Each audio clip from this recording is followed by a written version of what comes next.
Good morning, everyone. So I feel really happy and I'm looking forward to a good time with you all with the live session. And IELTS live sessions is something new to this particular academy, and we have been doing this for the last 1 week. And I believe that this is really helpful to you all. And today I'm with you. My name is Gladys George, and IELTS faculty at Nidhu's Academy. And I will be with you for the next 30 to 45 minutes, and we will be dealing with some of the aspects regarding writing module.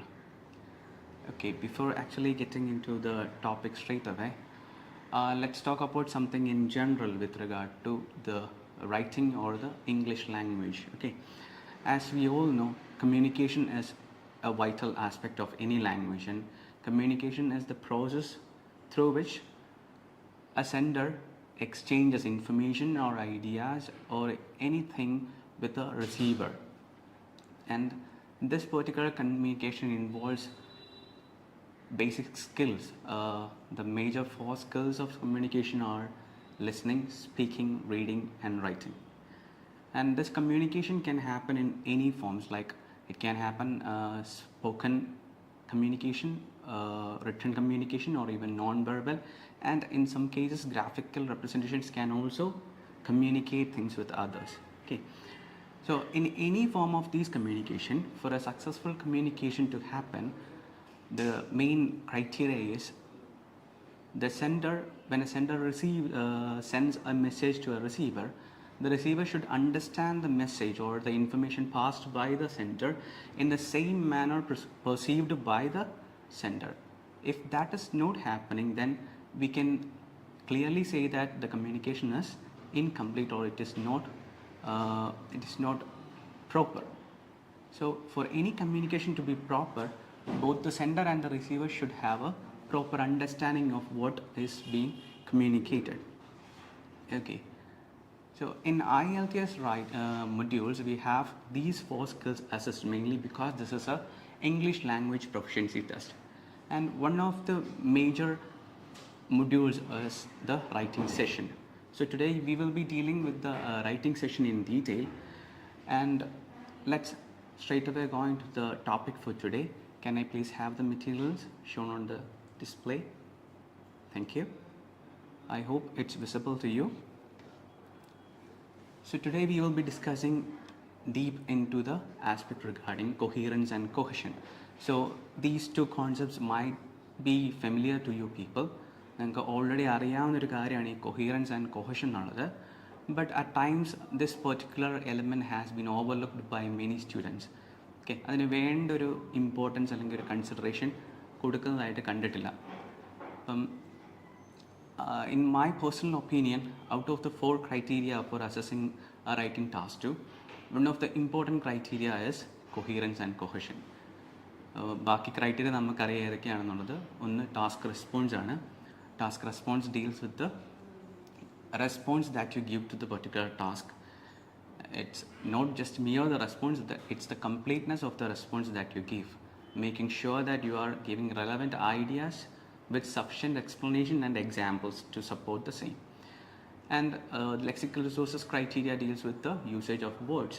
That is a collection of the words with which you actually write an essay. This involves the usage of synonyms and also the spellings of the words. And the last criteria, or the third criteria, is grammatical range and accuracy, which deals with the grammar aspects of writing. That is the precision with which you use the grammar and the flexibility with which you use the language properly. അപ്പം ഇതാണ് ആ grammatical range and ആക്യുറസിയിൽ വരുന്നത്. അതിൻ്റെ അകത്ത് വരുന്ന ഒരു criteria തന്നെയാണ് നമ്മുടെ കൊഹീറൻസ് ആൻഡ് കൊഹഷൻ എന്ന്. So even though these two sound similar, or these two go hand in hand, there is slight difference between these two aspects. So we will go in deep with regard to these two aspects. So first we will start with the coherence. Okay,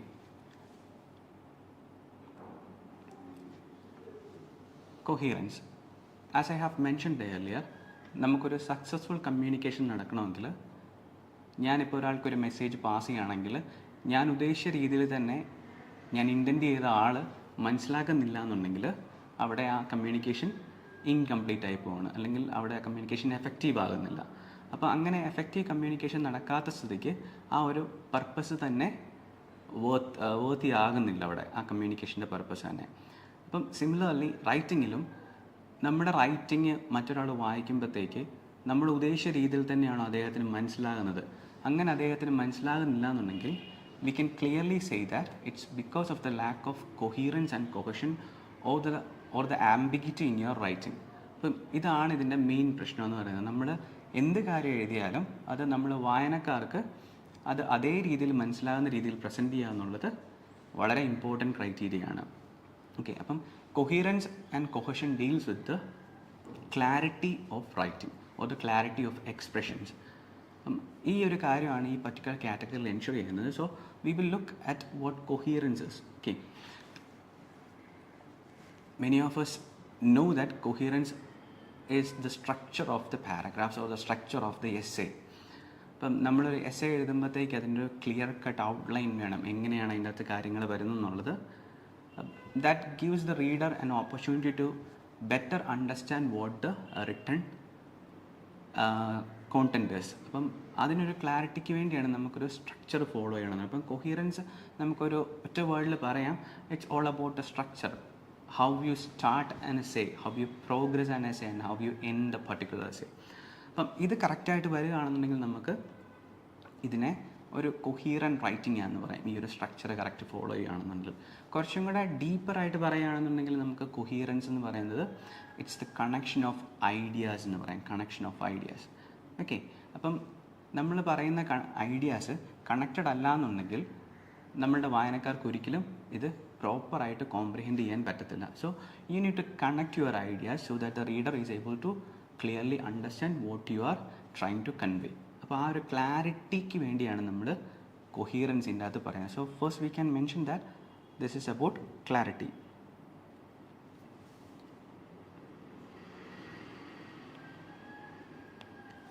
okay, then ഇതിൻ്റെ അകത്ത് clarity മാത്രമല്ല വേറൊരു കാര്യമുണ്ട്. രണ്ടാമത്തെ നമുക്ക് നോക്കാൻ പറ്റുന്നത് it's the organization of ideas.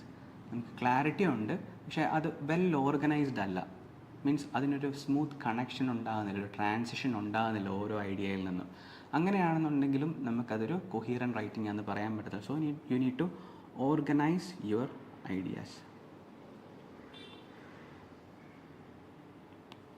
Organisation.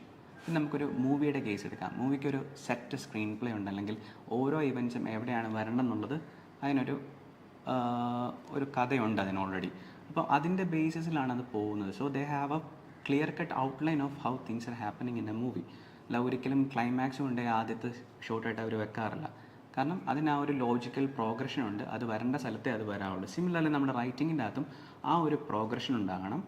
എവിടേക്കാണ് ഏതൊക്കെ സാധനം വരണം എന്നുള്ളത് കറക്റ്റായിട്ട് നമ്മൾ ഓർഗനൈസ് ചെയ്തിരിക്കണം.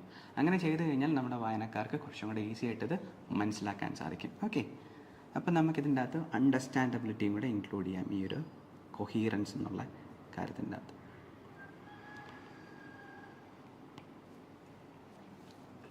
ഓക്കെ, അപ്പം ഈ 3 മെയിൻ കാര്യങ്ങളാണ് നമുക്ക് കൊഹീറൻറ്റ് റൈറ്റിങ്ങിനകത്ത് പറയുന്നത്. That is the clarity of your expression and the organization of your ideas, then the understandability of the text that you write. അപ്പോൾ നമ്മളൊരു റൈറ്റിംഗ് ചെയ്യുമ്പോൾ അതിന് ക്ലിയർ ആണോ നമ്മൾ പറയുന്ന കാര്യം, നമ്മൾ ഉദ്ദേശിച്ച അതേ അർത്ഥത്തിൽ തന്നെയാണോ നമ്മുടെ വായനക്കാരൻ മനസ്സിലാക്കിയെടുക്കുന്നത്, നമ്മുടെ ഐഡിയാസ് ഓർഗനൈസ്ഡ് ആണോ, സീക്വൻസ്ഡ് ആണോ നമ്മുടെ ഐഡിയാസ്, ദെൻ ആ വായിക്കുന്ന ആൾക്കത് ക്ലിയറായിട്ട് കോംപ്രിഹെൻഡ് ചെയ്യാൻ പറ്റുന്നുണ്ടോ. ഈ 3 മേജർ കാര്യങ്ങളാണ് നമുക്ക് ഈ ഒരു കൊഹീറൻസിൻ്റെ അകത്ത് വരുന്നത്. Okay, so how can we ensure proper coherence in writing? എങ്ങനെ നമുക്ക് റൈറ്റിങ്ങിൻ്റെ അകത്തൊരു കൊഹീറൻസ് എൻഷുർ ചെയ്യാൻ പറ്റും? Okay, so as we always say, planning is really important in a writing session. Okay, good morning Claudin, thank you. So planning എന്ന് പറയുന്നത് ഭയങ്കര importance ഉള്ളൊരു കാര്യമാണ് നമ്മുടെ IELTSൻ്റെ എല്ലാ മൊഡ്യൂൾസിലും. Okay, we have to plan in advance. Okay, പ്ലാനിങ്ങിൻ്റെ ഒരു ഭയങ്കര അഡ്വാൻറ്റേജ് എന്താണെന്ന് വെച്ച് കഴിഞ്ഞാൽ നമുക്കൊരു ക്ലിയർ കട്ട് ഇമേജ് നമ്മുടെ മനസ്സിലുണ്ടാവും, എങ്ങനെ നമ്മുടെ റൈറ്റിംഗ് പ്രോഗ്രസ് ചെയ്യണം, അല്ലെങ്കിൽ എങ്ങനെ നമ്മൾ ഓരോ മൊഡ്യൂൾസും ചെയ്യണം എന്നുള്ളത്. ഓക്കെ, അപ്പം ഈ പ്ലാനിങ്ങിൻ്റെ അകത്ത് നമ്മുടെ റൈറ്റിംഗിൻ്റെ കേസിൽ there are 3 main things to consider. Okay, പ്ലാനിങ്ങിൻ്റെ അകത്ത് the first thing is you have to understand the question. ആദ്യം നമ്മൾ ക്വസ്റ്റ്യനെ നന്നായിട്ട് മനസ്സിലാക്കിയിട്ട് വേണം നമ്മൾ നമ്മുടെ റൈറ്റിംഗ് സ്റ്റാർട്ട് ചെയ്യാൻ. എങ്കിൽ മാത്രമേ നമുക്ക് ആ ഒരു കൊഹീറൻ്റ് ആയിട്ടുള്ള റൈറ്റിംഗ് പറ്റുള്ളൂ. If you are not aware of what the examiner wants from us, പിന്നെ നമ്മൾ എന്ത് എഴുതിയാലും അതിനൊരു അർത്ഥമില്ലാതാവും. So understanding the question, that is understanding what you are asked to do.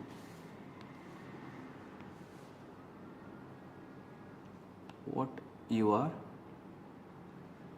asked to do. ഇതാണ് നമ്മുടെ അണ്ടർസ്റ്റാൻഡിങ് ദ ക്വസ്റ്റ്യൻ്റെ അകത്ത് നമ്മുടെ അടുത്ത് നിന്ന് എന്താണ് അവർ എക്സ്പെക്റ്റ് ചെയ്യുന്നത്, അത് നമുക്കൊരു ക്ലിയർ ഇൻഫർമേഷൻ ഉണ്ടായിരിക്കണം. ദെൻ അത് കഴിഞ്ഞ് കഴിഞ്ഞാൽ second thing to do is you have to find out the ideas to support the question, അല്ലെങ്കിൽ നമ്മുടെ മെയിൻ കോണ്ടൻറ്റിനെ എക്സ്പ്ലെയിൻ ചെയ്യാനുള്ള ഐഡിയാസ് നമ്മൾ കണ്ടുപിടിക്കണം, അല്ലെങ്കിൽ ഡെവലപ്പ് ചെയ്യണം. ഓക്കെ, ഏറ്റവും നല്ലത് എപ്പോഴും ഒരു ബോഡി പാരഗ്രാഫിൽ ഒരു സെൻട്രൽ ഐഡിയ മാത്രം പറയുന്നതാണ്. ഒരു സെൻട്രൽ ഐഡിയ മാത്രമാണുള്ളതെങ്കിൽ that gives more clarity to your writing. അപ്പം നമുക്ക് കുറച്ചും കൂടെ പ്രിസൈസ് ആയിട്ട് എക്സ്പ്ലെയിൻ ചെയ്യാനും പറ്റും, കുറച്ചും കൂടെ ക്ലാരിറ്റിയും കൂടെ കൊടുക്കാൻ പറ്റും നമ്മുടെ റൈറ്റിങ്ങിന്. So always go for A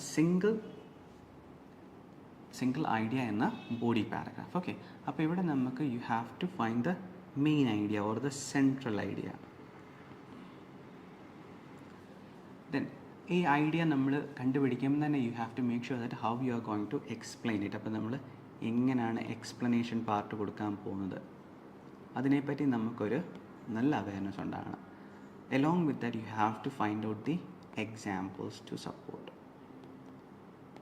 okay, ഇത്രയും കാര്യങ്ങൾ നമ്മൾ അഡ്വാൻസ് ആയിട്ട് ചെയ്ത് കഴിഞ്ഞാൽ നമ്മുടെ ടാസ്ക് എഴുതാൻ കുറച്ചും കൂടെ എളുപ്പമുണ്ടാകും. Okay, then the last important thing is the structure. As I have already mentioned just before, നമ്മുടെ സ്ട്രക്ചറിന് ഭയങ്കര ഇമ്പോർട്ടൻസ് ഉണ്ട്. അത് നമ്മുടെ ഐഡിയാസിനെ പ്രോപ്പറായിട്ട് ഓർഗനൈസ് ചെയ്യാനും സീക്വൻസ് ചെയ്യാനും സഹായിക്കും. ഓക്കെ, അപ്പോൾ ഇതിൻ്റെ അകത്ത് നമ്മൾ ശ്രദ്ധിക്കേണ്ട കാര്യങ്ങളാണ് ഹൗ യു സ്റ്റാർട്ട്, അല്ലെങ്കിൽ നമുക്കൊരു ഇൻട്രൊഡക്ഷൻ എന്ന് പറയാം. How you start. ദെൻ ഇത് കഴിഞ്ഞ് കഴിഞ്ഞാൽ നമുക്ക് വരുന്നതാണ് യുവർ പ്രോഗ്രഷൻ. എങ്ങനെ നമ്മൾ നമ്മുടെ ഐഡിയാസിനെ എക്സ്പ്ലെയിൻ ചെയ്ത് പ്രോഗ്രസ് ചെയ്യുന്നു. Then the last thing is how you conclude ചെയ്യുന്നത് എങ്ങനെയാകുമ്പോൾ. ഈ 3 ആസ്പെക്റ്റാണ് നമുക്ക് സ്ട്രക്ചറിൻ്റെ അകത്ത് വരുന്നത്. അപ്പം ഇത് നമ്മൾ സ്ട്രിക്റ്റായിട്ട് അഡ്ഹിയർ ചെയ്യുകയാണെന്നുണ്ടെങ്കിൽ your writing will be really effective. So always plan in advance what you are going to do in a writing session. Writing session ഇടുന്നതിന് മുമ്പ് തന്നെ എന്തൊക്കെ കാര്യങ്ങൾ ചെയ്യുന്നു എന്നുള്ളത് ഫസ്റ്റ് തന്നെ ഒരു ഐഡിയ ക്രിയേറ്റ് ചെയ്ത് വെക്കുക. അതിനൊരു 5 minutes എങ്കിലും സെർവ് ചെയ്യുന്നത് വളരെ നന്നായിരിക്കും. അങ്ങനെയാണെന്നുണ്ടെങ്കിൽ നമ്മുടെ ബാക്കി 35 minutes കൊണ്ട് നമുക്ക് പിന്നീട് നമ്മുടെ ക്വസ്റ്റ്യനിലേക്ക് ഒന്നും ഒന്ന് റെഫർ ചെയ്യാതെ വി ക്യാൻ റൈറ്റ് സീംലെസ്ലി. അപ്പം അതിന് ഹെൽപ്ഫുള്ളാണ് ഈ പറയുന്ന പ്ലാനിങ് ചെയ്യുന്നത്. അപ്പം always make sure that you are planning well in advance before you are starting your actual writing. Okay, അപ്പം ഇത് ചെയ്ത് കഴിഞ്ഞാൽ നമുക്ക് നമ്മുടെ റൈറ്റിംഗ് കുറച്ചും കൂടെ കൊഹീറൻ്റ് ആക്കാം. Because we already have a plan regarding how you are going to write the same. അപ്പം ഇതൊരു നമുക്കൊരു റോഡ് മാപ്പ് എന്നൊക്കെ വേണമെങ്കിൽ പറയാം, അല്ലെങ്കിൽ നമുക്കൊരു വഴികാട്ടിയായിട്ട് നമുക്കിരിക്കും എങ്ങനെ പോകണമെന്നുള്ളത്. നമ്മുടെ സ്ട്രക്ചർ, അല്ലെങ്കിൽ നമ്മുടെ എസ്സേ എങ്ങനെ പ്രോഗ്രസ് ചെയ്യണമെന്നുള്ളതിന് നമുക്കൊരു ക്ലിയർ കട്ട് ഗൈഡായിട്ട് ഇത് നമുക്ക് സെർവ് ചെയ്യും. So this can really B of help when you start writing. Okay, ഇനി നമ്മൾ ഈ സ്ട്രക്ചറിൻ്റെ കാര്യം പറഞ്ഞു. അപ്പം ഒരു എഫക്റ്റീവ് പാരാഗ്രാഫിംഗ് സ്ട്രാറ്റജി എന്താണെന്ന് ചോദിച്ചു കഴിഞ്ഞാൽ അതിൻ്റെ ഒരു സ്ലൈഡ് നമുക്ക് നോക്കാം. സോ വളരെ കോമൺ ആയിട്ട് കാണുന്നൊരു സ്ട്രക്ചറാണിത്. ഇതൊരു എഫക്റ്റീവ് പാരാഗ്രാഫിംഗ് സ്ട്രാറ്റജിയാണ്. ഇതുണ്ടെങ്കിൽ നമുക്ക് ഈ ഒരു കൊഹീറൻ്റ് ആയിട്ടുള്ള റൈറ്റിംഗ് നമുക്ക് ഹെൽപ്ഫുള്ളാണ്, provided you are good with the language. ബാക്കി എലമെൻറ്റ്സ് എല്ലാം നമുക്ക് പക്കയാണ്, ഗ്രാമറും ലെക്സിക്കൽ സോഴ്സസും ഓക്കെ ആണെന്നുണ്ടെങ്കിൽ ഈ ഒരു സ്ട്രക്ചർ ക്ലിയർ ആയിട്ട് നമ്മൾ ഫോളോ ചെയ്ത് കഴിഞ്ഞാൽ you can make sure that your writing is coherent. Okay, so the first paragraph is the introduction paragraph. Introduction പാരഗ്രാഫിൻ്റെ അകത്ത് നമുക്ക് 2 സ്റ്റേറ്റ്മെൻറ്റ്സ് മാൻഡേറ്ററി ആണ്. That is the paraphrase and the thesis statement. And if you are that confident, then you can also write a general statement, okay, or a background statement. But നമുക്ക് ഈ paraphrase ചെയ്യുന്നതൊക്കെ നമുക്കറിയാം എങ്ങനെയാണെന്നുള്ളത്. You have to use synonyms and paraphrase. Then thesis statement states the aim of the essay, അല്ലേ, നമ്മൾ എന്തിനാണ് ഈ essay എഴുതുന്നത് എന്നുള്ളതാണ് thesis statement പറയുക. ഓക്കെ, ആൻഡ് ഇതിൻ്റെ അകത്ത് വേണമെന്നുണ്ടെങ്കിൽ നമുക്കൊരു ജനറൽ സ്റ്റേറ്റ്മെൻറ്റും കൂടെ ഇൻക്ലൂഡ് ചെയ്യാവുന്നതാണ്. ഓക്കെ, അപ്പം ഈ ഒരു ഫസ്റ്റ് ഇൻട്രൊഡക്ഷൻ പാരഗ്രാഫ് തന്നെ നമ്മുടെ റീഡർ വായിക്കുമ്പം that person should have A clear understanding എന്ത് ടോപ്പിക്കാണ് നമ്മൾ ഈ എസ്സേക്കകത്ത് മെൻഷൻ ചെയ്യുന്നത്. ദെൻ ആ ടോപ്പിക് സെൻറ്റൻസ് എന്താ, അല്ലെങ്കിൽ ആ ക്വസ്റ്റ്യൻ സ്റ്റേറ്റ്മെൻറ്റ് എന്തിനെക്കുറിച്ച് പറയുന്നതാണ്. ദെൻ നമ്മുടെ എയിം എന്താണ്, അല്ലെങ്കിൽ നമ്മൾ ഈ എസ്സേക്കകത്ത് ചെയ്യാൻ പോകുന്ന കാര്യം എന്താണ്. So even without reading the complete essay, ആ റീഡറിനൊരു ബേസിക് ഇൻഫർമേഷൻ നമ്മൾ ആദ്യം തന്നെ കൊടുക്കുകയാണ്. ഈ കാര്യങ്ങളൊക്കെയാണ് നമ്മുടെ റൈറ്റിങ്ങിൽ വരിക എന്നുള്ളത്. സോ എപ്പോഴും നല്ലൊരു ഇൻട്രൊഡക്ഷൻ എഴുതി കഴിഞ്ഞാൽ നമ്മുടെ പകുതി പരിപാടിയും കംപ്ലീറ്റ് ആയി. So that the person gets A clear picture of what the essay is all about. Okay, ഇനി നമുക്ക് ബോഡി പാരഗ്രാഫ്സിലേക്ക് വരാം. ബോഡി പാരഗ്രാഫ്സിൽ നോർമലി നമ്മൾ ഫസ്റ്റ് സ്റ്റാർട്ട് ചെയ്യുന്നത് ടോപ്പിക് സെൻറ്റൻസ് വെച്ചിട്ടാണ്. Topic sentence. ഓക്കെ, അപ്പം ഈ ടോപ്പിക് സെൻറ്റൻസ് എന്ന് പറയുന്നത് this particular sentence introduces the body paragraph. This is a way we organised ideas. Okay, അപ്പോൾ നമ്മൾ ഫസ്റ്റ് നമ്മുടെ ബോഡി പാരഗ്രാഫിൽ ഏത് കാര്യമാണ് പറയാൻ പോകുന്നത് അതിനൊരു ഇൻട്രൊഡക്ഷൻ എന്നുള്ള രീതിയിലാണ് നമ്മൾ ടോപ്പിക് സെൻറ്റൻസ് മെൻഷൻ ചെയ്യുക. Introduces the paragraph or BP1 ഞാൻ എഴുതുകയാണ്. So it introduces the body paragraph 1. നമ്മൾ ആ ബോഡി പാരഗ്രാഫിൽ പറയാൻ പോകുന്ന കാര്യം എന്താണ്, അല്ലെങ്കിൽ the central idea of the body paragraph. ഇപ്പോൾ ഒരു ഐഡിയ ആണ് നമ്മളൊരു പാരഗ്രാഫിൽ മെൻഷൻ ചെയ്യുന്നത്. ആ ഐഡിയ എന്താണെന്നുള്ളത് നമ്മൾ ബിഫോർ ഹാൻഡ് നമ്മളവിടെ കൊടുക്കുകയാണ് ടോപ്പിക് സെൻറ്റൻസ്. സോ നമ്മുടെ ബോഡി പാരഗ്രാഫ് തുടങ്ങുമ്പോൾ തന്നെ ആ പാരഗ്രാഫിൻ്റെ അകത്ത് എന്താണ് ഇൻക്ലൂഡ് ചെയ്തിരിക്കുന്നത് റീഡറിന് ക്ലാരിറ്റി കൊടുക്കും. ഓക്കെ, നമുക്ക് ആ ഐഡിയ മാത്രം പറഞ്ഞാൽ മാത്രം പോരാ. You have to give a proper explanation. ഒരു പ്രോപ്പറായിട്ടുള്ളൊരു എക്സ്പ്ലനേഷൻ കൊടുക്കണം. So that ensures that there is a smooth flow of ideas. നമ്മൾ ഐഡിയ പറഞ്ഞു, then we are going to the next thing that is the explanation part. അപ്പോൾ അതിനൊരു smooth transition ഉണ്ടെന്ന് ഉറപ്പുവരുത്തുക. There you can use transition words. So you will look at this words later. ഈ words നമുക്ക് കുറച്ച് കഴിയുമ്പോഴത്തേക്ക് നോക്കാം ട്രാൻസിഷൻ വേർഡ്സ് എന്നുള്ളത്. ഓക്കെ, ഫോർ ടൈം ബീങ് അപ്പോൾ അത് അങ്ങനെ ഇരിക്കട്ടെ അവിടെ. അപ്പം ആ എക്സ്പ്ലനേഷൻ പ്രോപ്പർ ആണെന്നുണ്ടെങ്കിൽ that gives more clarity to the topic sentence. ആ പറഞ്ഞിരിക്കുന്ന ടോപ്പിക് സെൻറ്റൻസ് എന്താണെന്നുള്ളതിനെക്കുറിച്ച് കുറച്ചും കൂടെ ഐഡിയ ആ റീഡറിന് കൊടുക്കും. അപ്പോൾ ആ ടോപ്പിക് സെൻറ്റൻസിനെ എലാബറേറ്റ് ചെയ്യുക എന്നുള്ളതാണ് നമ്മുടെ എക്സ്പ്ലനേഷൻ പാർട്ടിലെ purpose. Okay, once this is completed we are moving on to the next thing that is giving an example. നമ്മളൊരു എക്സാമ്പിൾ സജസ്റ്റ് ചെയ്ത് കഴിഞ്ഞാൽ, അല്ലെങ്കിൽ നമ്മളൊരു എക്സാമ്പിൾ കൊടുത്തു കഴിഞ്ഞാൽ നമ്മൾ ഈ പറഞ്ഞ ടോപ്പിക് സെൻറ്റൻസും നമ്മുടെ എക്സ്പ്ലനേഷനും ഒക്കെ വാലിഡ് ആണെന്ന് ആൾക്കാർക്ക് മനസ്സിലാവും, അല്ലെങ്കിൽ ഇറ്റ് ഈസ് പ്രൂവൺ ട്രൂ എന്നുള്ള കാര്യം നമുക്ക് പറയാൻ പറ്റും ബൈ ഗിവിങ് എൻ എക്സാമ്പിൾ.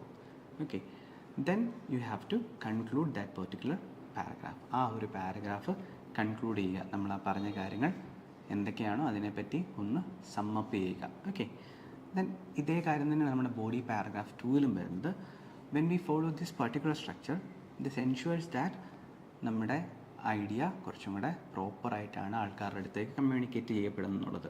അപ്പോൾ ഇതിന് പകരം ഞാൻ ആദ്യം കൊണ്ട് എക്സ്പ്ലനേഷൻ എഴുതി ദെൻ ടോപ്പിക് സെൻറ്റൻസ് വന്നു, അത് കഴിഞ്ഞിട്ട് എക്സാമ്പിൾ ആണെന്നുണ്ടെങ്കിൽ അവിടെ നമുക്ക് ആ ഒരു ലോജിക്കലായിട്ടുള്ളൊരു ഓർഗനൈസേഷൻ വരുന്നില്ല. ഐഡിയാസിൻ്റെ അല്ലെങ്കിൽ ലോജിക്കലായിട്ട് നമ്മളതിനെ പ്രോഗ്രസ് ചെയ്യുന്നില്ല. അതുകൊണ്ട് തന്നെ റീഡറിനൊരു കൺഫ്യൂഷൻ ഉണ്ടാകും മൈൻഡിൽ എന്താണ് ഈ പറയുന്ന കാര്യം എന്നുള്ളത്. അപ്പം ആ ഒരു ആംബിഗിറ്റി ക്ലിയർ ചെയ്യാൻ വേണ്ടിയാണ് നമ്മൾ ഈ ഒരു സ്ട്രക്ചർ ഫോളോ ചെയ്യുന്നത്. So it's always good to follow a proper structure or adhere to a proper structure so that your writing is good.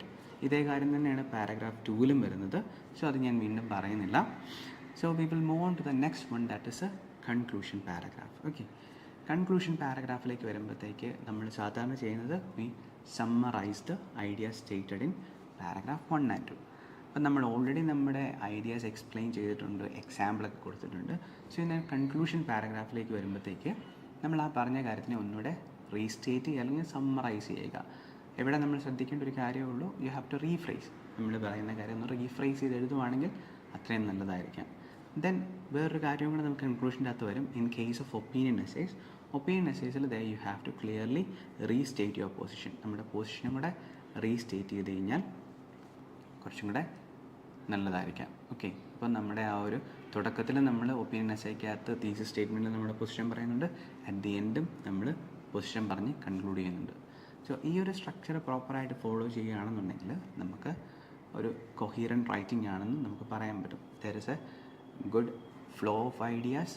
അതുപോലെ നമ്മൾ പാരഗ്രാഫ്സ് പ്രോപ്പറായിട്ട് കീപ്പ് ചെയ്യുന്നുണ്ട്, സ്ട്രക്ചർ കറക്റ്റാണ്. വായിക്കുന്ന ആൾക്ക് കുറച്ചും കൂടെ ക്ലാരിറ്റി കൊടുക്കുന്നുണ്ട്. അപ്പം ഇങ്ങനത്തെ കാര്യങ്ങൾ ഇതിൻ്റെ അകത്ത് ഇൻക്ലൂഡ് ചെയ്യുന്നുണ്ട്. This is an effective paragraphing strategy. അപ്പം ഇത് ഫോളോ ചെയ്യുകയാണെന്നുണ്ടെങ്കിൽ നമ്മുടെ റൈറ്റിംഗ് കുറച്ചും കൂടെ എഫക്റ്റീവ് ആകും. ക്ലിയർ? ഓക്കെ, നമുക്ക് അടുത്തയിലേക്ക് പോകാം. That is the cohesion part. ഞാൻ ആദ്യം തന്നെ പറഞ്ഞു ഇത് രണ്ടും സെയിം കോൺസെപ്റ്റാണ്, ചെറിയൊരു ഡിഫറൻസ് മാത്രമേ ഉള്ളൂ. രണ്ടിൻ്റെയും അൾട്ടിമേറ്റ് എയിം എന്ന് പറയുന്നത് ക്ലാരിറ്റി കൊടുക്കുക എന്നുള്ളതാണ്, റൈറ്ററിന് അല്ലെങ്കിൽ റീഡറിന് ക്ലാരിറ്റി കൊടുക്കുക, വായിക്കുന്ന ആൾക്ക് ക്ലാരിറ്റി കൊടുക്കുക എന്നുള്ളത്. So we will move on to the next part, that is the cohesion. Okay, cohesion അല്ലെങ്കിൽ യൂസ് ഓഫ് കൊഹസീവ് ഡിവൈസസ് എന്ന് നമുക്ക് പറയാം. ഇത് ഞാൻ ഓൾറെഡി കുറച്ച് പേര് ട്രാൻസിഷൻ വേർഡ്സ് എന്ന് പറഞ്ഞു. That is under this particular category കൊഹഷൻ്റെ അകത്ത് വരുന്നതാണ്. അപ്പം നമ്മൾ coherence deals with the connection between paragraphs or the ideas, but in cohesion it deals with the connection between sentences. അല്ലെങ്കിൽ സെൻറ്റൻസ് ലെവലിലുള്ള ഒരു കണക്ഷനാണ് കൊഹഷൻ എന്ന് പറയുന്നത്. കൊഹിയറൻസ് എന്ന് പറയുന്നത് നമ്മുടെ പാരഗ്രാഫിലുള്ള കണക്ഷൻസും അല്ലെങ്കിൽ ഐഡിയാസിലുള്ള ഒരു കണക്ഷൻസും ആ ലോജിക്കലായിട്ടുള്ള സീക്വൻസിങ്ങും ഒക്കെയാണ് കൊഹിയറൻസിൽ വരുന്നത്. കൊഹഷനിൽ വരുമ്പോഴത്തേക്ക് സെൻറ്റൻസസ് തമ്മിൽ കണക്റ്റഡ് ആണ്. ഓക്കെ, അപ്പം സെൻറ്റൻസസ് തമ്മിൽ കണക്റ്റഡ് ആണെന്നുണ്ടെങ്കിൽ നമ്മുടെ റീഡറിന് നമ്മളൊരു സൈൻ പോസ്റ്റിംഗ് ഡിവൈസ് പോലെ കൊടുക്കുകയാണ്. അടുത്തത് ഇന്നതാണ് നമ്മുടെ റൈറ്റിങ്ങിൽ സംഭവിക്കാൻ പോകുന്നത്. This is connected to the previous one. അപ്പോൾ ആ ഒരു സെൻറ്റൻസസിൻ്റെ ആ ഒരു ഫ്ലോ കുറച്ചും കൂടെ കറക്റ്റായിട്ട് വരും. So that is why we use cohesive devices to ensure connection between sentences. Okay, അപ്പം ഈ ഒരു കൊഹഷൻ്റെ അകത്ത് ideas must be related to each other and logically linked with the usage of referencing and linking words. Okay, ഈ linking words and referencing നമുക്ക് അടുത്ത സ്ലൈഡിൽ നോക്കാം കാര്യം എന്താണെന്നുള്ളത്. അപ്പം ഈ റെഫറൻസിങ് ആൻഡ് ലിങ്കിങ് വേർഡ്സ് വെച്ചിട്ടാണ് നമ്മൾ റൈറ്റിങ്ങിൻ്റെ അകത്ത് നമ്മൾ കണക്ഷൻസ് കൊണ്ടുവരുന്നത്. ദാറ്റ് ഈസ് ബിറ്റ്വീൻ സെൻറ്റൻസസ് തമ്മിൽ കണക്ഷൻ കൊണ്ടുവരുന്നത്. ഓക്കെ, കൊഹിയറൻസ് പറഞ്ഞത് പാരഗ്രാഫ്സ് തമ്മിലും അതുപോലെ നമ്മുടെ ഐഡിയാസ് തമ്മിലുള്ള കണക്ഷൻസ് ആണെങ്കിൽ ഇവിടെ സെൻറ്റൻസ് തമ്മിൽ കണക്ഷൻ കൊണ്ടുവരുന്നതാണ് കൊഹഷൻ. സോ നമുക്ക് കൊഹഷൻ മെയിൻറ്റെയിൻ ചെയ്യാനായിട്ട് there are set of strategies അല്ലെങ്കിൽ ചെയ്യാൻ പറ്റുന്ന രണ്ടുമൂന്ന് രീതികളുണ്ട്, അത് നമുക്ക് നോക്കാം. So how to maintain cohesion. Okay, എല്ലാ സ്റ്റുഡൻസിൻ്റെ മൈൻഡിലുള്ളൊരു മിസ്കോൺസെപ്ഷനാണ് ഒരുപാട് കൊഹസീവ് ഡിവൈസ് ഉപയോഗിച്ച് കഴിഞ്ഞാൽ കൂടുതൽ മാർക്ക് കിട്ടുമെന്നുള്ളത് അല്ലെങ്കിൽ കൂടുതൽ ബാൻഡ് സ്കോർ കിട്ടുന്നുള്ളത്. അപ്പം it's better to limit the usage of the cohesive devices to 2 or just 3 of them in a body paragraph. അതിൽ കൂടുതൽ കൊഹസീവ് ഡിവൈസ് നമ്മൾ ഈ റൈറ്റിങ്ങിൻ്റെ അകത്ത് കുത്തിക്കയറ്റി കൊണ്ട് പ്രത്യേകിച്ച് ഒരു ഗുണം ഉണ്ടാകുന്നില്ല. അപ്പം നമ്മൾ ഈ over use of cohesive devices അല്ലെങ്കിൽ ലിങ്കിങ് വേർഡ്സ് മാക്സിമം അവോയ്ഡ് ചെയ്യുക. ലിമിറ്റ് ഇറ്റ് ടു 2 or 3 അതായിരിക്കും ഏറ്റവും നല്ലതെന്ന് പറയുന്നത്. ഓക്കെ, ചില സ്റ്റുഡൻസൊക്കെ എഴുതുന്നുണ്ട് എല്ലാ സെൻറ്റൻസിനും they use a cohesive device, എല്ലാ സെൻറ്റൻസിലും. That to the front of the sentence അല്ലെങ്കിൽ beginning of the sentence. There is no ground rule that you have to use the cohesive device in front of a sentence or at the beginning of a sentence. ഇതിൻ്റെ ഇടയ്ക്ക് use ചെയ്താലും കുഴപ്പമില്ല. You have to always vary your sentence structure.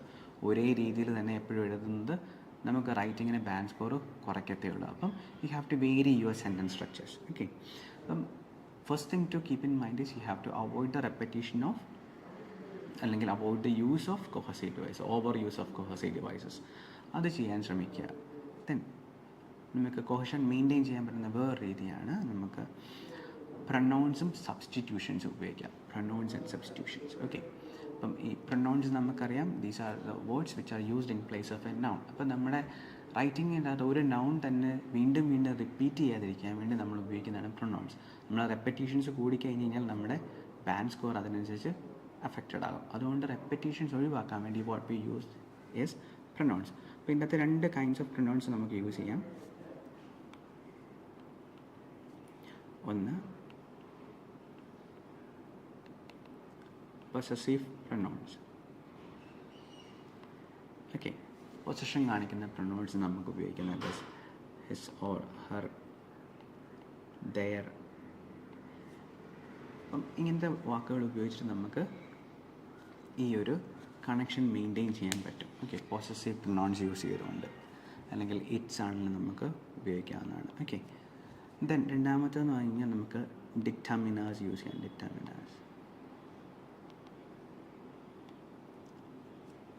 ഡിറ്റർമിനേഴ്സിൻ്റെ അത് നമുക്ക് thus, these, that, those. ഇത് നമ്മൾ എഫക്റ്റീവായിട്ട് use ചെയ്യുകയാണെന്നുണ്ടെങ്കിൽ നമുക്ക് ടു ആൻ എക്സ്റ്റെൻറ്റ് നമ്മുടെ റെപ്പറ്റീഷൻസ് ഒഴിവാക്കാൻ പറ്റും.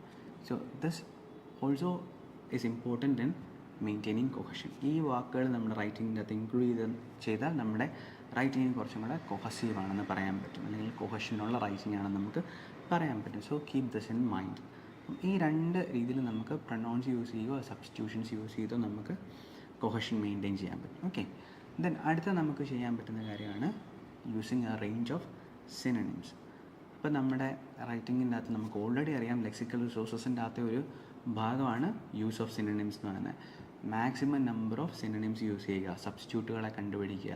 അതാകുമ്പോഴത്തേക്ക് നമ്മുടെ റൈറ്റിങ്ങിൽ അധികം റെപ്പറ്റീഷൻ വരത്തില്ല. അതുപോലെ തന്നെ അവിടെ ശ്രദ്ധിക്കേണ്ട ഒരു കാര്യമാണ് usage of keywords, repeating the keywords. ഇപ്പം നമ്മുടെ റൈറ്റിങ്ങിൻ്റെ അകത്തൊരു കീവേഡുണ്ട് നമ്മുടെ ഓൾറെഡി നമ്മുടെ ക്വസ്റ്റ്യൻ സ്റ്റേറ്റ്മെൻറ്റിൻ്റെ അകത്ത്. ആ കീവേഡ് റിപ്പീറ്റ് ചെയ്യുന്നത് കൊണ്ട് കുഴപ്പമില്ല, പക്ഷേ ആസ് ഫാർ ആസ് പോസിബിൾ ഒരുപാട് തവണ റിപ്പീറ്റ് ചെയ്യാതിരിക്കുക. പക്ഷേ കീവേഡ്സ് റിപ്പീറ്റ് ചെയ്യുന്നതുകൊണ്ട് that also maintains cohesion. It also gives a clarity to the reader, അല്ലെങ്കിൽ ആ ഒരു ഐഡിയ അവർക്ക് പ്രോപ്പറായിട്ട് കൺവേ ചെയ്യാൻ സാധിക്കും ആ കീവേഡ്സ് നമ്മൾ റിപ്പീറ്റ് ചെയ്തുകൊണ്ടിരുന്നു കഴിഞ്ഞാൽ. ബാക്കിയുള്ള വേർഡ്സിന് നമുക്ക് സിനോണിംസ് കണ്ടുപിടിച്ച് വെച്ചാലും നമ്മുടെ റൈറ്റിംഗ് കുറച്ചും കൂടെ കൊഹഷൻ ഇംപ്രൂവ് ചെയ്യാൻ പറ്റും. Okay, then the third one two do is use of transitional words. Okay, ഞാൻ ഓൾറെഡി പറഞ്ഞിരുന്നു ട്രാൻസിഷണൽ വേർഡ്സിൻ്റെ കാര്യം. ട്രാൻസിഷണൽ വേർഡ്സ് നമുക്ക് ഇതിൻ്റെ എക്സാമ്പിൾ ഞാൻ അടുത്ത പേജിൽ ഉപയോഗിച്ചിട്ടുണ്ട്, അല്ലെങ്കിൽ ഡിസ്പ്ലേ ചെയ്യും. അപ്പം ഈ ട്രാൻസിഷണൽ വേർഡ്സ് എന്ന് പറഞ്ഞാൽ നമ്മുടെ റൈറ്റിങ്ങിൻ്റെ അകത്ത് എവിടെ എന്ത് സംഭവിക്കുന്നു, ഏത് സ്റ്റേജിൽ ആണിപ്പോൾ റൈറ്റിങ്, അല്ലെങ്കിൽ എന്തെങ്കിലും പുതുതായിട്ടൊരു സംഭവം നടക്കാൻ പോവാണ് നമ്മുടെ റൈറ്റിങ്ങിൽ, ആ ഒരു ട്രാൻസിഷൻ പ്രോപ്പറായിട്ട് കാണിക്കുന്നതാണ് നമ്മുടെ ഈ ഒരു ട്രാൻസിഷൻ വേർഡ്സ് എന്ന് പറയുന്നത്. I have A small list of transition words with me. Full ഞാൻ എടുത്തിട്ടില്ല, ജസ്റ്റ് ഒരു കുറച്ച് സജഷൻസിന് വേണ്ടി മാത്രം എടുത്തിട്ടുണ്ട്. You can have A look at it. അപ്പം അത് വെച്ചിട്ടും നമുക്ക് ഈ ഒരു കൊഹഷൻ മെയിൻറ്റെയിൻ ചെയ്യാൻ പറ്റും റൈറ്റിങ്ങിൽ. അപ്പം അൾട്ടിമേറ്റ് എയിം ഇത്രയേ ഉള്ളൂ ഇതിൻ്റെ, നമ്മുടെ റൈറ്റിങ്ങിനകത്ത് സെൻറ്റൻസസ് കണക്റ്റഡ് ആകുക.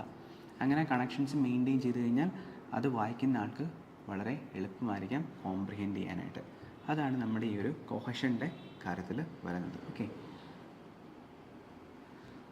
so these are some of the linking words that you can use while you write a task to essay. അപ്പം ഈ പറയുന്ന ലിങ്കിങ് വേർഡ്സ് വെച്ചിട്ട് നമുക്ക് നമ്മുടെ റൈറ്റിങ്ങിൻ്റെ അകത്ത് കണക്ഷൻസ് കൊണ്ടുവരാൻ പറ്റുന്നതാണ്. നമ്മൾ ഓൾറെഡി നമ്മൾ ആ സ്ട്രക്ചർ കണ്ടു. അപ്പോൾ നമ്മൾ അതിനകത്ത് എക്സാമ്പിളൊക്കെ പറയുമ്പോഴത്തേക്ക് you can use this for example to illustrate. ഇതൊക്കെ നമ്മുടെ ആ ഒരു ട്രാൻസിഷൻ കാണിക്കുകയാണ്. സോ എക്സ്പ്ലനേഷൻ അവിടെ എന്തായി, now we are moving on to the next thing, that is an example. Then sequencing words നമുക്ക് ഉപയോഗിക്കാം, that is to state our first idea. ആദ്യത്തെ ഐഡിയ പറയാൻ നേരത്ത് നമുക്ക് ആ സീക്വൻസിങ് വേർഡ് വെച്ചിട്ട് പറയാം. Then if there is any contradictory information or contrasting information in our writing, അങ്ങനെ എന്തെങ്കിലും വരുന്നുണ്ടെന്നുണ്ടെങ്കിൽ അവിടെ നമുക്ക് ഈ കോൺട്രാസ്റ്റ് വേർഡ്സ് ഉപയോഗിക്കാം. ദെൻ എന്തെങ്കിലും റിസൾട്ട് പറയണമെന്നുണ്ടെങ്കിൽ അവിടെ നമുക്ക് ദെയർഫോർ, ആസ് എ റിസൾട്ട് എന്നൊക്കെയുള്ള വാക്ക് വെച്ചിട്ട് we can maintain that connection, അല്ലെങ്കിൽ ആ ഒരു ഐഡിയയുടെ സ്മൂത്ത് ഫ്ലോ നമുക്ക് മെയിൻറ്റെയിൻ ചെയ്യാൻ പറ്റും. So these are the basic concepts regarding coherence and cohesion. Coherence complete നോക്കുന്നത് നമ്മുടെ ആ ഒരു, അല്ലെങ്കിൽ coherence and cohesion completely focus ചെയ്യുന്നത് നമ്മുടെ റൈറ്റിങ്ങിൻ്റെ ക്ലാരിറ്റിയിലാണ്. ക്ലാരിറ്റി അല്ലെങ്കിൽ ആ റൈറ്റിങ്ങിൻ്റെ അണ്ടർസ്റ്റാൻഡബിലിറ്റിയിലാണ് അവർ കൂടുതലും ഫോക്കസ് ചെയ്യുന്ന ഈ ഒരു കൊഹിയറൻസ് ആൻഡ് കൊഹഷൻ എന്നുള്ള ക്രൈറ്റീരിയ. അപ്പം കൊഹിയറൻസ് കുറച്ചും കൂടെ ലാർജർ സ്കെയിലിലാണ്. That is it is concern with the structuring of your essay, then how well you are able to organize your ideas, then how you start an essay, how this essay progresses and how you conclude the same. ഇങ്ങനത്തെ കുറേ elements ആണ് നമ്മുടെ കൊഹിയറൻസിൻ്റെ അകത്ത് വരുന്നത്. And in case of കൊഹഷൻ്റെ കേസ് വരുമ്പോഴത്തേക്ക് നമ്മുടെ ആ സെൻറ്റൻസസ് തമ്മിലുള്ള കണക്ഷൻ എൻഷുർ ചെയ്യുക. എങ്ങനെ സെൻറ്റൻസസ് കണക്റ്റഡ് ആക്കണം, എന്തൊക്കെ കാര്യങ്ങളാണ് സെൻറ്റൻസസ് കണക്ട് ചെയ്യുന്നതിൻ്റെ അകത്ത് ഉപയോഗിക്കേണ്ട വേർഡ്സ് ഏതൊക്കെയാണ്, ദെൻ എപ്പോഴും കോഹസി ഡിവൈസ് ഉപയോഗിക്കണോ അതോ വളരെ ലിമിറ്റഡ് നമ്പർ ഓഫ് കോഹസി ഡിവൈസസ് ഉപയോഗിച്ചാൽ മതിയോ, ഇങ്ങനെയുള്ള കുറേ എലമെൻറ്റ്സ് ആണ് നമ്മുടെ ഈ കൊഹഷൻ്റെ അകത്ത് കവർ ചെയ്യുന്നത്. സോ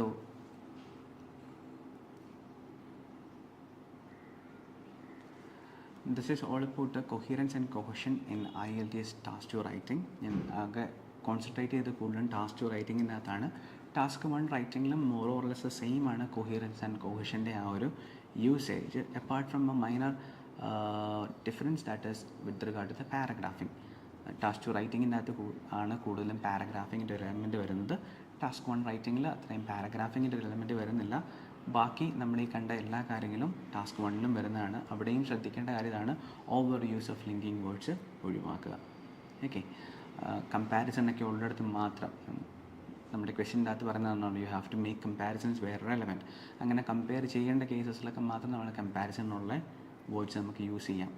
ദെൻ ഓഫ് കോഴ്സ് നമ്മുടെ പ്രോസസ് ഡയഗ്രാം എഴുതുമ്പോഴത്തേക്ക് അവിടെ നമുക്ക് ആ ഒരു സീക്വൻസിങ് വേർഡ്സ് അത്യാവശ്യമാണ്. അപ്പം നെസസറി ആയിട്ടുള്ള സ്ഥലങ്ങളിൽ മാത്രം ടാസ്ക് 1ൽ ഈ ഒരു കൊഹിയറൻസ് ആൻഡ് കോഹഷൻ്റെ കാര്യത്തിൽ കോഹസീവ് ഡിവൈസസ് യൂസ് ചെയ്യുക. മറ്റ് പാരഗ്രാഫിങ്ങിൻ്റെ കാര്യത്തിലാണെങ്കിലും ഇൻട്രൊഡക്ഷൻ, ഓവറോൾ, ബോഡി പാരഗ്രാഫ്സ് അതെല്ലാം അതുപോലെയാണ്. ആ സ്ട്രക്ചർ അതുപോലെ തന്നെ ഫോളോ ചെയ്യേണ്ടതാണ് ടാസ്ക് 1ൻ്റെ കേസിൽ. So this is all about the coherence and cohesion in IELTS writing task 2. If you have any doubts regarding the same, you can post it in your comments and we'll have a slight discussion.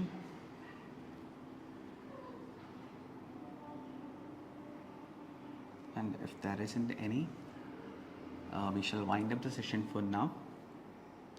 And thank you for all those who were present in the live session, and see you in the next classes. I believe this was a rather informative session for you, and thank you all.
And can I have the material closed?